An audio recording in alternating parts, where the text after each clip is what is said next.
I'm ready. Okay, we're recording. So I just want to say thank you to everybody who's taken time out of this, for us, a bit of a windy and dark and cold evening. But obviously we love being with Arbonne and we love having our sunlight on this evening, especially with someone like Jerry. So I just wanted to say that I first heard of Jerry on the fantastic Donna Johnson's Going for the Gold Call, and your training on there, Jerry, totally blew me away. I laughed so much I might have peed my pants a little bit, and it was there was some real. If you haven't heard that amazing audio, obviously tonight is going to blow you away. I know it's going to blow your mind. I know that Jerry is going to breathe inspiration into you and breathe life into your business, and totally you're going to be motivated into action after this call. But definitely do give that other call a listen to. Anything you can get your hands on by this incredible man, I highly, highly recommend you listening to. But Jerry, I would love your story of how you became into coaching in the first place. And I was really fascinated by the fact that it was from an executive national vice president who kind of almost sort of pushed you into coaching in the first place, and I'm so glad she did. And I'm also so grateful for Donna Johnson for obviously getting you to do that call in the first place, because otherwise we never would have heard your name. And I know that you're already there's some ripple effect going through Arbonne at the moment for Jerry. As me and Lana keep saying, Jerry. I just had to say that. That's what I hear at GTC. When the day comes I speak, I hear the whole crowd saying that in my mind when I'm visualizing it. That's what I hear. Oh, well, we're there. We're there with the English flags, totally doing it. I love it. I love it. But, I love the fact that you bring in 20 years, over 20 years of experience in network marketing, and I absolutely love the fact that you decided from that very first day when you looked into coaching to only work with Arbonne consultants. And for me, that really speaks volumes about what this brand is creating compared to other brands out there. And I'm so grateful that you chose to do that. So. We are completely honoured that you have chosen to do this call for us this evening. I know that there's people who will be kind of tapping in as they're finishing their jobs on the tube or whatever, dialing in to listen to whatever they can. And I am recording it so that we can make sure it's available to everybody. But I just think you're fantastic. You've totally blown me away. I've only heard of your name in the last month, and I really look forward to seeing more of your trainings over the years. And I know it's totally, for me, and I know for everyone on this call, is going to be, if you let it will be a pivotal part of your business. So, Jerry, I'm going to hand over to you. Thank you so much. And I hope everyone's got a pen and a pad or an iPad and some tissues maybe, and maybe some spare pants. I'm not sure where this is going, Jerry, but be prepared. Be prepared. I'm going to mute myself, Jerry, now. Thank you very much. Okay. Bye, Pippa. You are amazing. I am telling you. I'm going to take you on the road with me as my introducer every city I go to. Anyway, hello, England. Good evening to all of my new friends in the UK. Welcome to this incredible coaching call. I am honored, I am humbled, I am privileged to be able to do this call for you today. I want to thank Pippa for calling me, reaching out to me, telling me about the call that I did for Donna Johnson, which, by the way, it's on SoundCloud. It's called Don't Let Doubt Take You Out. Real important call to listen to. But I've got something great in store for all of you tonight. I figured if you're staying up to listen to me ramble on, I got to light you up. I got to warm up the coldness in England right now, and I plan on doing that. And so the title of my message today is It's Time to Step into Your Greatness.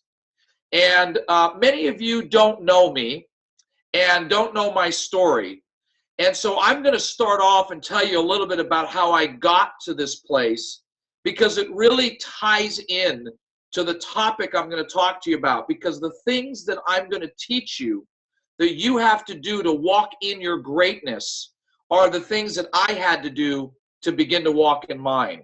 So I'm going to give you an autobiographical journey of my 47 years and 5 minutes. Okay, so here it is. I've been in network marketing now for 22 years. I built my very own, very successful financial services company in the network marketing profession. And trust me when I tell you, what we had to do in our network marketing business was way more complicated than anything you guys do. We had to sponsor people, send them to school, have them take practice exams at home, send them to take state exams, hope they pass. If they failed, we were on suicide watch with these people. It was absolutely insane.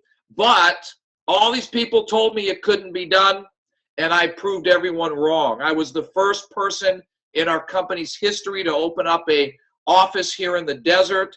I was the first person here to win our coveted $100,000 income ring. That's our Super Bowl ring. That's my Mercedes, okay? I wear my Mercedes every day.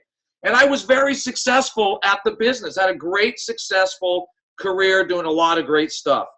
And in 2000, so I met my son's mom in the business, and we formed a partnership. She ran the business. I worked the business, and we were literally together 24 hours a day, 7 days a week for over 10 years. I mean, that's what we did.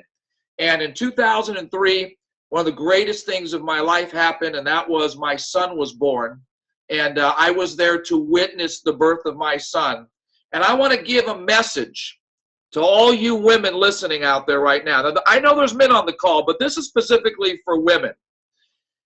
If you can birth a human being out of your body, you can win in Arbonne. Okay, I don't want to hear any more excuses about how difficult this business is, because I saw a human being coming out of a human being. I was like, holy mackerel, this is unbelievable. So you women can do this business, and men can definitely do this business. And but that was the greatest moment of my life at that point, was watching my son being born. And afterwards, my wife and I started we started going through some challenges, some marital challenges. You know, the arguments and the bitterness and the resentment of, you know, I'm taking care of the baby, why aren't you here? And it's like, well, I'm out working so you can stay here and take care of the baby. So, you know, we went through this stuff, and we ended up going through couples counseling. We went through therapy when we were trying to work on the issues. But it seemed the more we worked on it, the worse it became. And 3 years later, in June of 2006, my wife and I decided to amicably separate for 90 days. We thought maybe if we just got out of the house, and we could figure out a way to make this work. And when I did that, I wasn't prepared for what was going to happen emotionally to me. See, my son at the time was three years old. And when you go from seeing your son every single day of the week to seeing your son twice a week, it takes an emotional toll on you. And I was working my business, building my business, just like you guys are during the week. And so I only had my son on the weekends. And I wasn't really prepared for the emotional impact that would have on my life. I would come home from my appointments, and I'd open the door of my apartment, and I would wait for this little kid to run down the hallway screaming, "Dad, Dad, come and hug me," and he wasn't there. And I would go to his room at night, and you know, when it was time to put him to bed, and his bed was empty. And I remember so many nights I would crawl into bed with his stuffed animals, and I would cry myself to sleep, just wondering what was going on. And after 90 days, you know, my wife and I just decided, you know, this is just not going to work. I mean, we've done everything we could. It's just not there anymore. And so we amicably decided to divorce. And I knew that this was going to be a tough time. And I went to my office and I called in my leaders. I had eight leaders that had been with me for over 6 to 10 years, 8 leaders. And I just explained to them what was going on. And you got to understand that these people were close with both of us. We were the business. We were there all the time. So this was difficult for them as it was for me. And I just said, look, I need a month. I need you guys to run the ship. You know, do whatever you got to do, and I'll be back. And a month later, when I came back, I found that all of my leaders, they had left. Some of them went to other companies. Some of them just quit, but there was nobody around.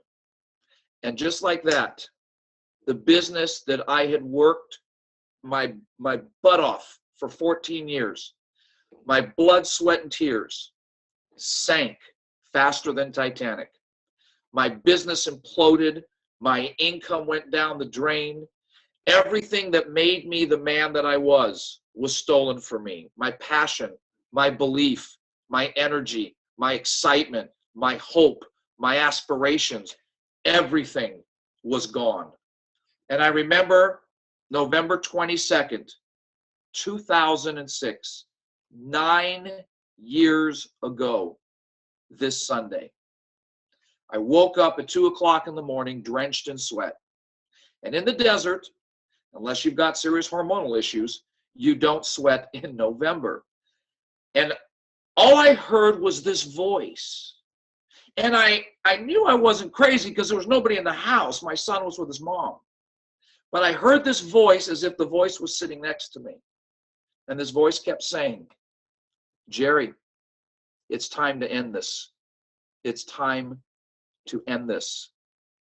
And I got out of my bed, drenched in sweat. I went to my kitchen. I took out a knife, the only thing I had. Didn't know what I was going to do with it yet because I didn't like blood. So I thought, well, while I'm figuring that out, I probably should write a letter to my son, who was 3 years old at the time, and try to explain to him when he gets older why his dad took his own life. And I remember laying down on the floor of my apartment, writing a letter to him. And about 3 sentences into this letter, I just got this rage that came over me. I was angry, I was mad, I was screaming, I was yelling, I was throwing things, I was breaking things. How could this have happened to me? And I realized later that this is what happened. See, the same mind that helped me become a success in business was the same mind that took me to the brink of committing suicide. See, when I was successful, I was in control of my mindset. When I was on that floor, my mindset had taken control of me. And that's the difference between winning and losing in this business. This business is won or lost in your mind, period. Okay? All the greatest tools and systems and trainings, that's great. But if you do that with the wrong mindset, you're not going to be successful at this business. This business is won or lost in our mind. And we're going to talk about that. And I believe, for me personally, my faith is part of my journey. I'm not here to preach to you, but it's my story. And I believe it was in that moment that God reached his hands down from heaven, put it over me and said, that's enough. I will take him from here. And that moment, my life was not only saved, my life was changed. Because I believe in that moment that the greatness that I was supposed to walk in, I hadn't walked in yet.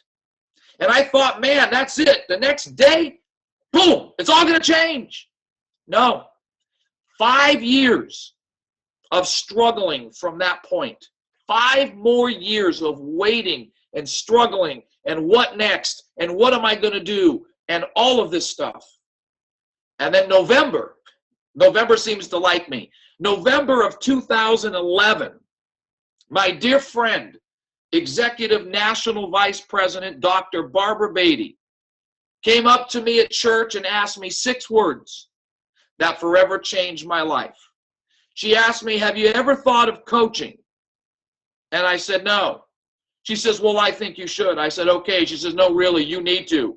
She says, you've got a gift. Arbonne needs it, and I'm doing a nation meeting next week. I need you to come, start speaking, start talking. And Barbara thrust me into something I didn't plan, into something I had no idea I was going to do, but little did I know that when I started this little coaching business 4 years ago, that Barbara was thrusting me into the greatness that God saved me for. And when I started this business, I made a decision back then, which made no sense, but makes total sense today. And I said, what can I do to be different than other coaches? I mean, listen, you're talking about Eric Worre. Eric Worre's phenomenal. Eric Worre is one of the greatest ambassadors of our industry. In my opinion, I don't believe there's anybody better in our industry than Eric Worre and what he does and what he brings. Okay? But Eric Worre trains all network marketing companies. You know, so does all these other coaches. They train all these network marketing companies. So I said, what can I do different? Not what can I do to be better, because every coach brings something. What can I do different? And I said, I'm going to only coach Arbonne. I'm not going to coach any other companies in the network marketing industry. Now, you have to understand, I'm a financial planner. Our goal, our advice to our clients is don't put all your eggs in one basket. Well, here I am putting it all in one basket. Nobody knows me, but I'm going to only coach Arbonne consultants. And back then, I don't know why I made that decision. It just felt right. But today, next month, December, will be my 4-year anniversary of this coaching business.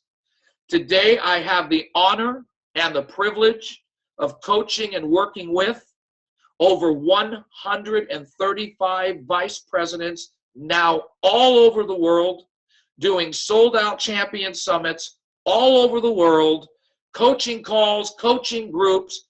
I am working Arbonne 6-7 hours a day, more than some consultants work Arbonne. I live it, I breathe it, I use 35 products a day. This is how you look good at 69 years old. I mean, it's Arbonne, baby, and I am in this full circle. My fiance, I met her at a meeting. She's an area manager in the business. I heard her speak about acne. I wanted to break out with acne so I could talk to her. And here we are, 2 years later, engaged to be married. She's becoming an RVP. I mean, baby, I'm hook, line, and sinker in this thing, okay?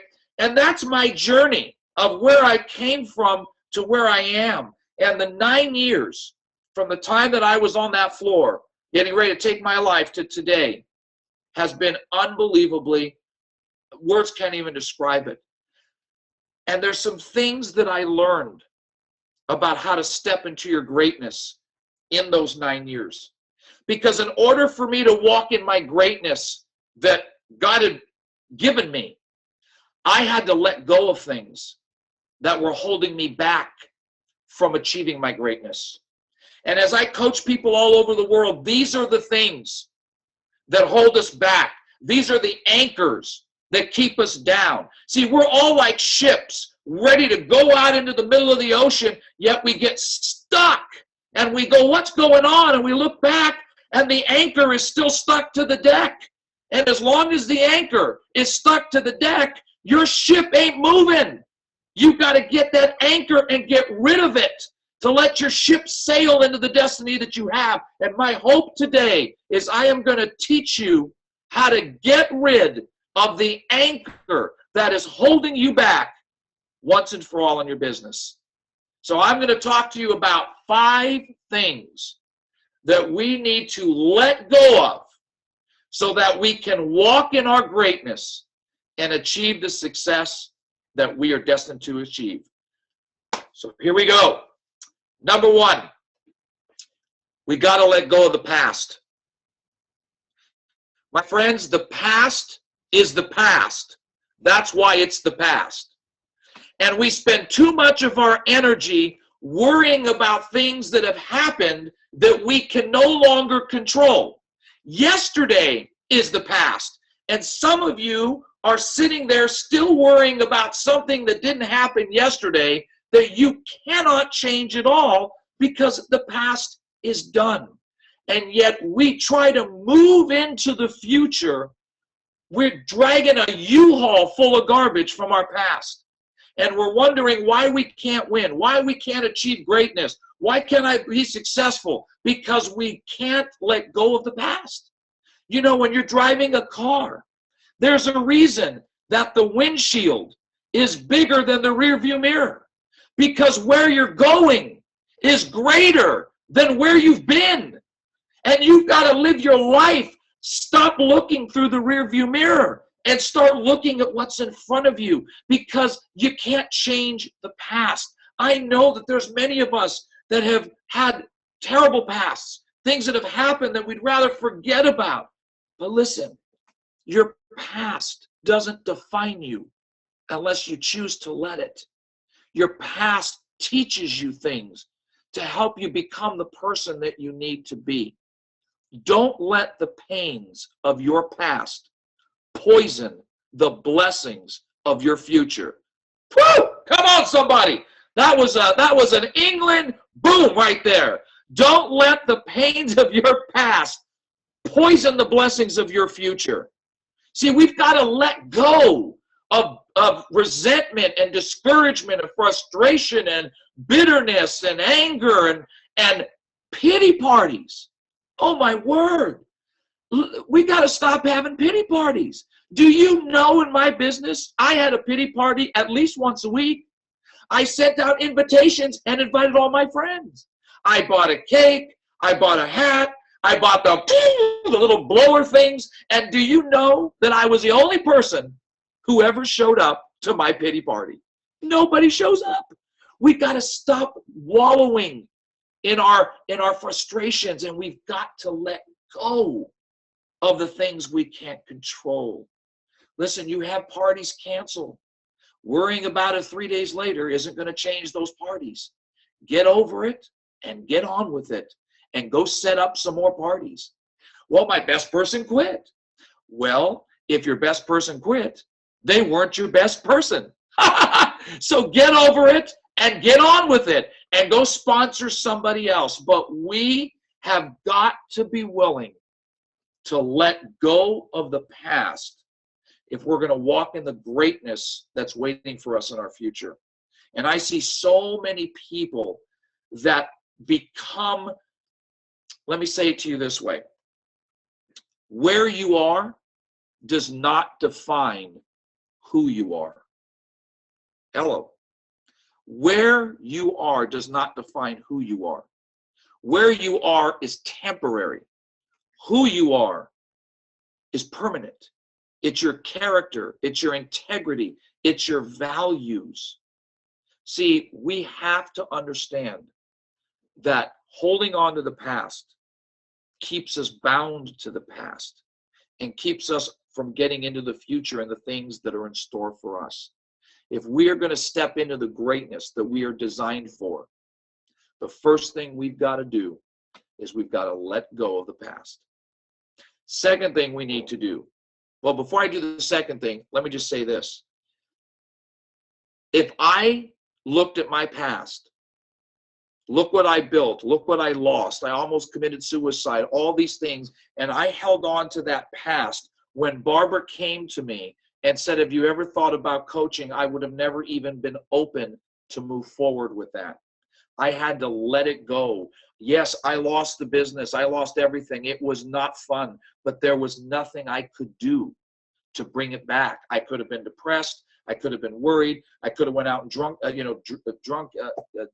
into a drunken stupor, but that would never have changed anything that happened. I had to let it go to walk into the greatness I have now. You need to do the same thing.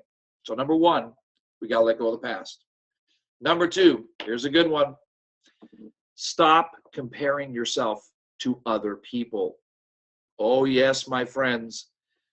Dan Doubt is waiting to attack you. Doubt's waiting to get into your head and tell you all the reasons that you can't do this business and what are you thinking and who are you.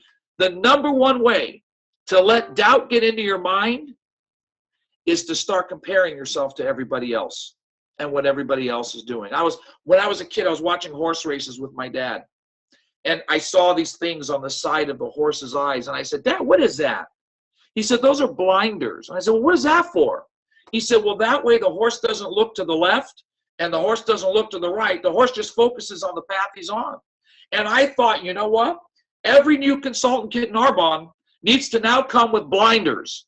So we can put these on the new consultants and they stop looking around at what's going on and just run the race that they're on. But let me tell you something. Facebook, great tool. But Facebook is not a fun tool at the end of the month if you didn't have a good month. Because we get on Facebook and the whole Arbonne universe is doing amazing.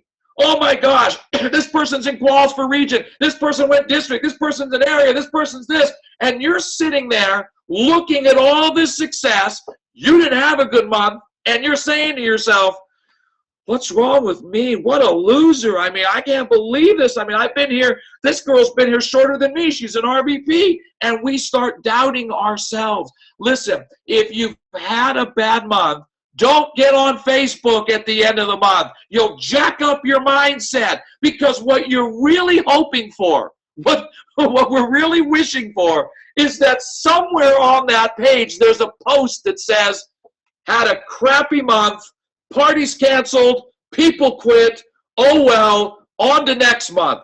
Just so you can say, it's not me, somebody else had a bad month, but you'll never see that posted. Listen, you got to run your own race. Doesn't matter how long it takes you to cross the finish line in Arbonne. All that matters is that you cross the finish line. You know, when you look at people that run the marathons, the New York, the Boston Marathon, you've got 30,000 people running these things, 25, 26 miles. And 30,000 people, they all know one thing, absolute for sure. Only one of them is going to be the first one to cross the finish line. So could you imagine how funny it would look if the first person crossed the finish line and 29,999 people said, well, that's it, we're done.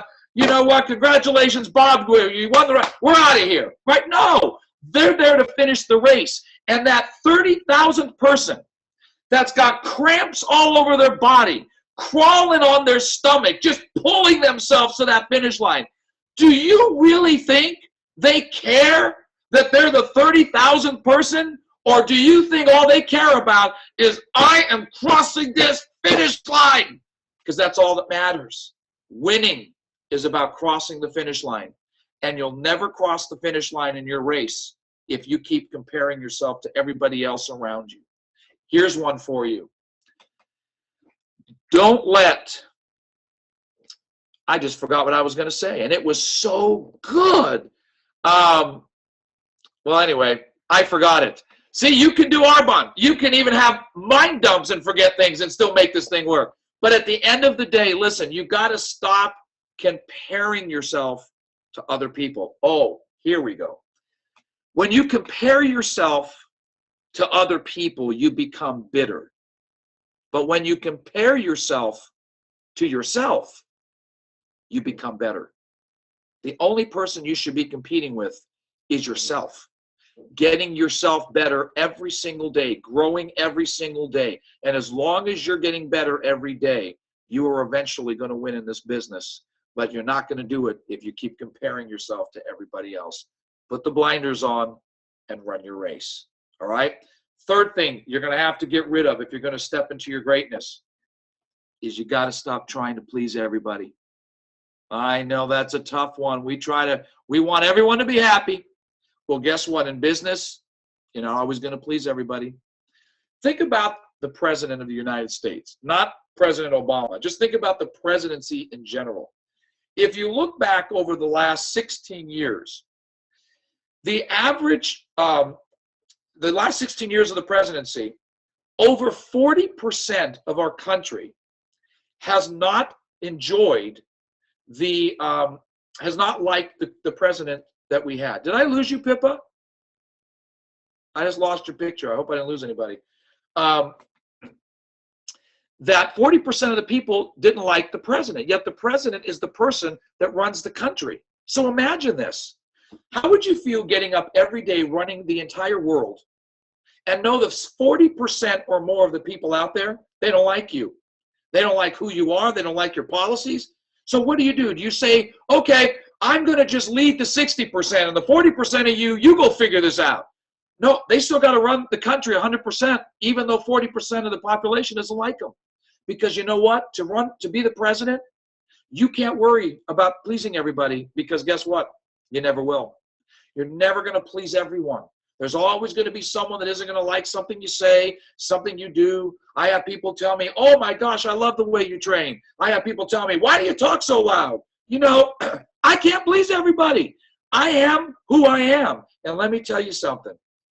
Don't ever try to become somebody you're not to please somebody else who probably won't be around long enough. You stay true to who you are. You walk in the person that you are. And people either love you who they are or they don't. And if they don't, oh well.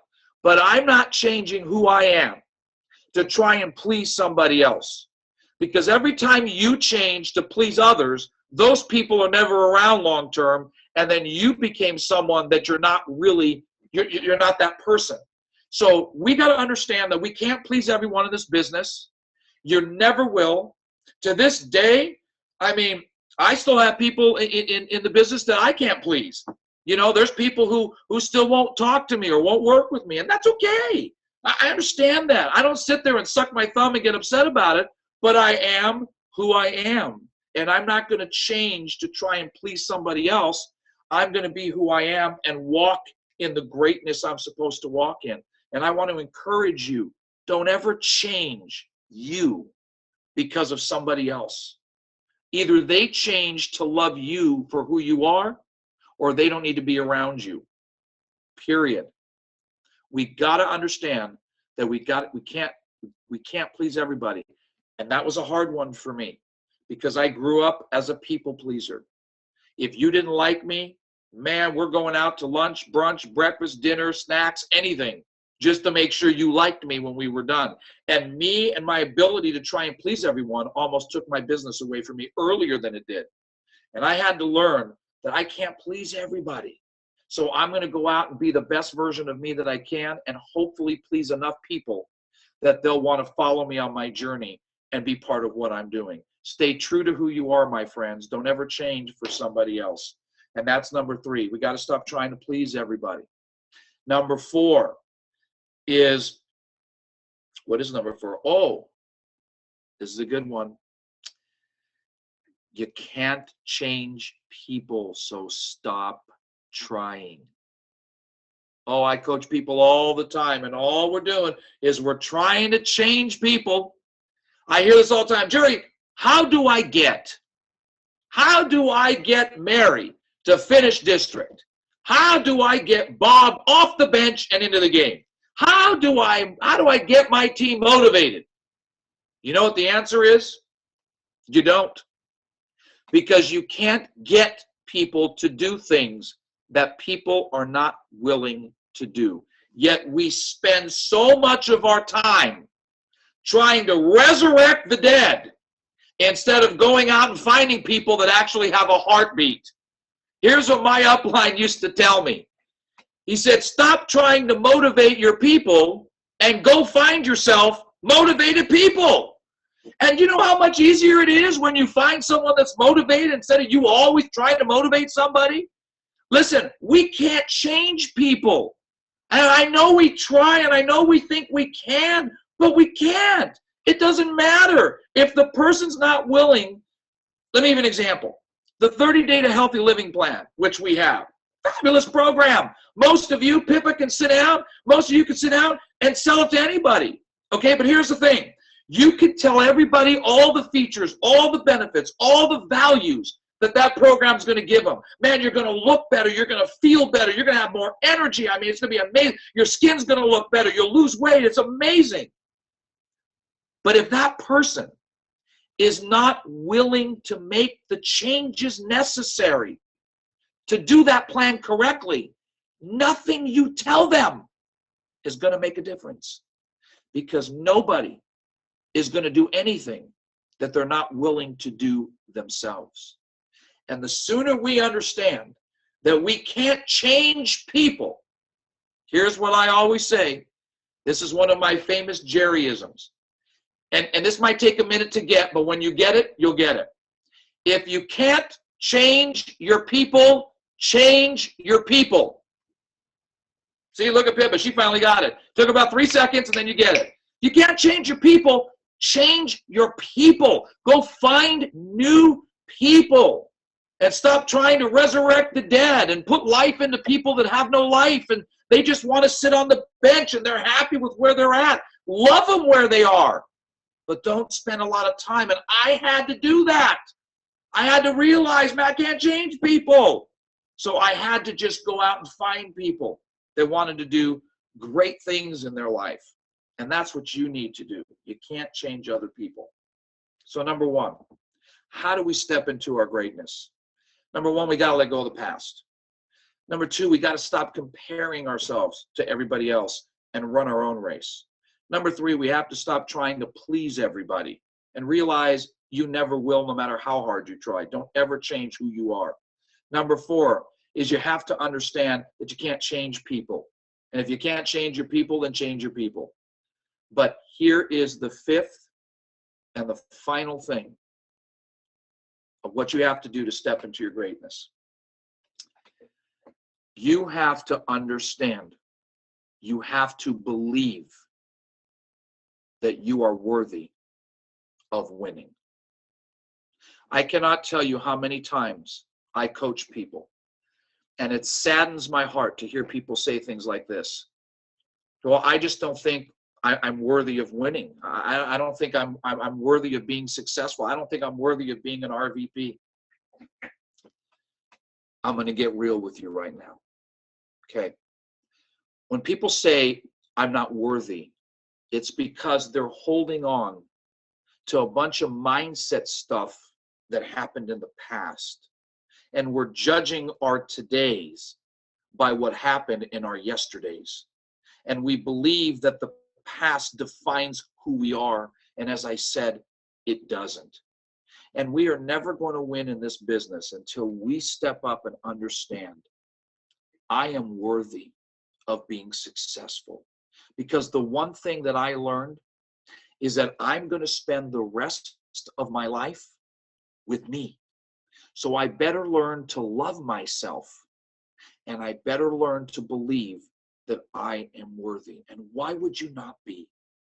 Do you think this business is only for a few elite people that become successful?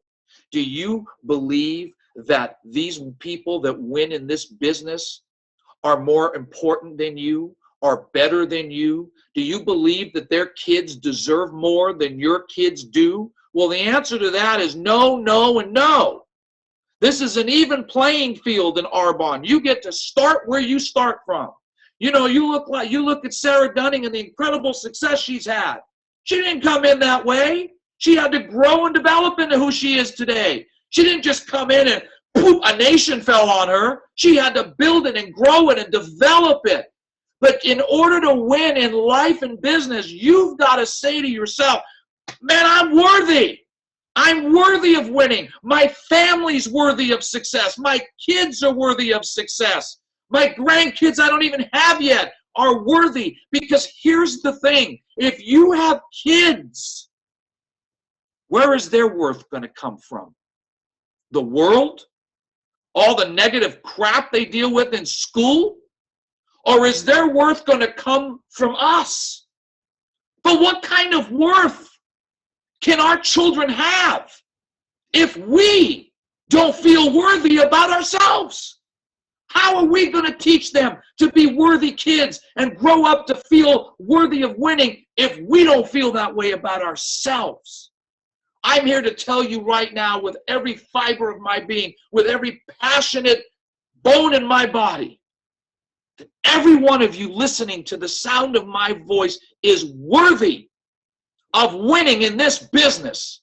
You are worthy of becoming a VP. You are worthy of having a Mercedes. You are worthy of having more time and more freedom with your family. You are worthy.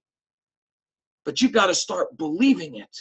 You've got to start walking in it. You've got to start speaking it.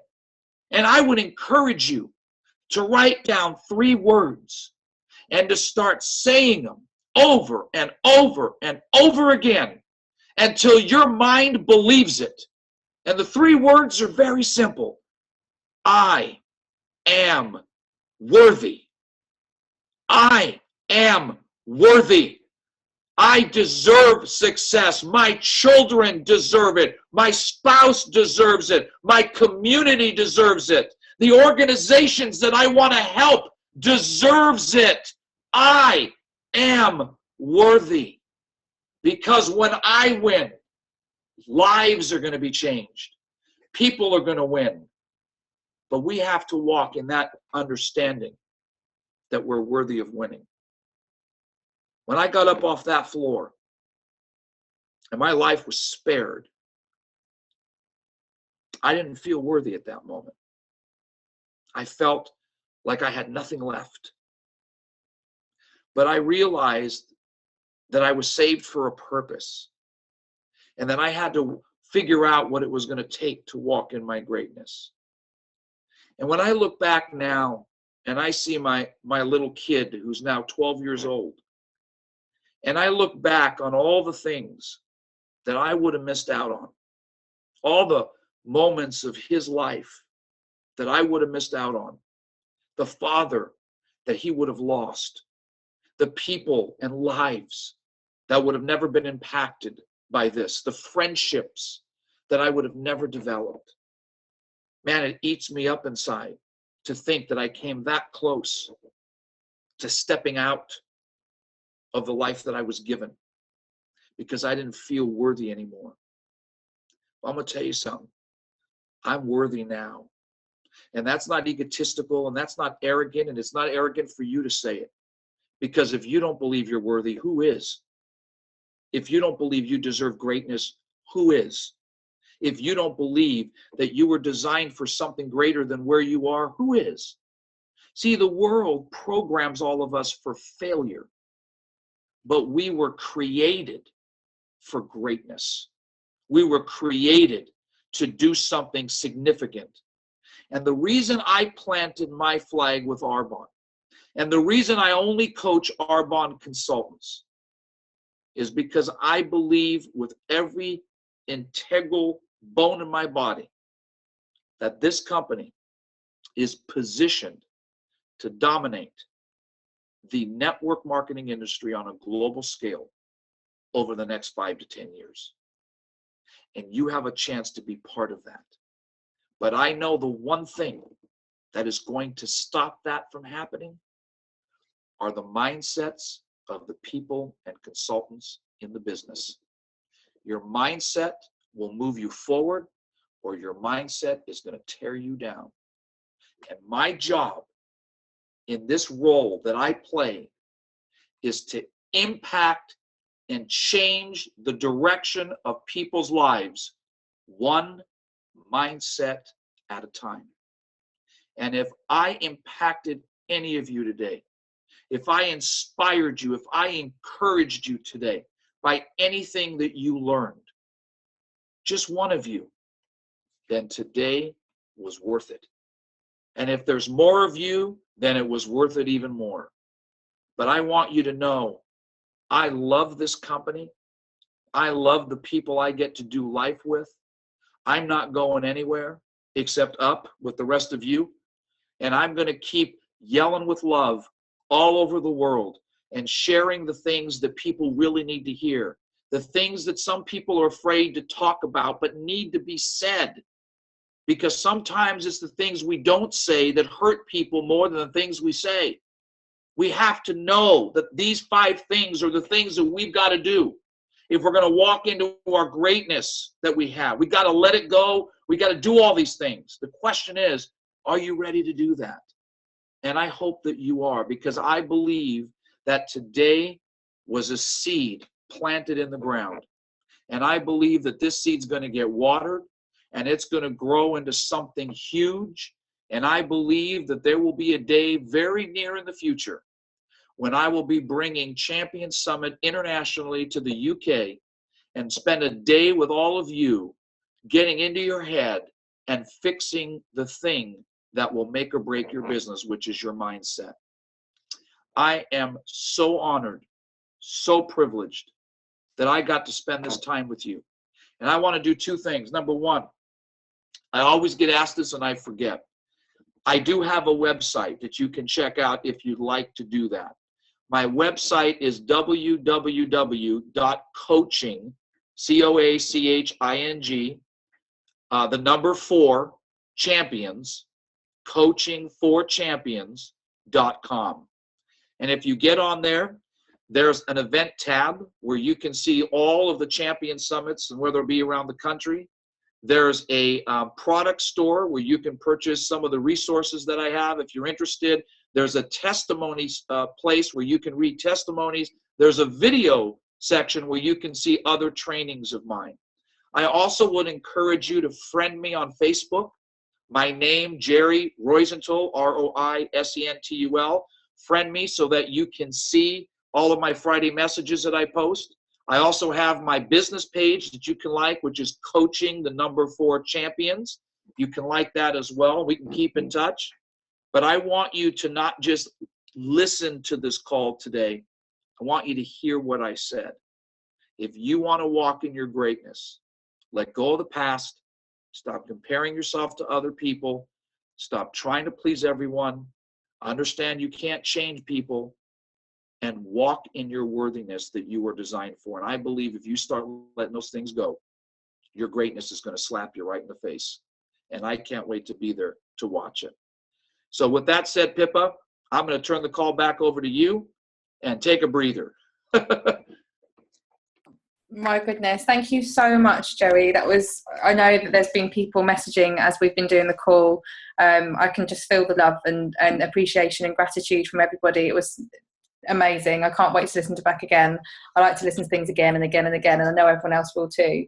But your messages just, really touched my heart, and I know that it would have touched everyone else's. So it was so clear and concise, and wow. And like you said, we can go to all these trainings and listen to these amazing calls and be inspired by you, but it's then about taking action from what you've felt and what you've heard, and really get that belief in yourself and be inspired into action, rather than just kind of, listening to it and then not doing anything. So thank you so much, Jerry, and we look forward to seeing more of your trainings, and we welcome you here to the UK to do a summit. So come. I know we could fill a hall for you, so yeah, do it. Come over. Can't wait. We'll talk about it for sure. Yeah, definitely. But yeah, thank you on behalf of everybody who joined tonight and people that are going to watch this over and over again. Thank you so much, and look forward to seeing you again soon. I thank you guys, and I appreciate all of you, and this will not be the last time you'll hear from me. I can tell you that much. Totally. Thank you so much, Jerry. All right, have a great night. Love you guys. Have a great night. See you later. See you soon.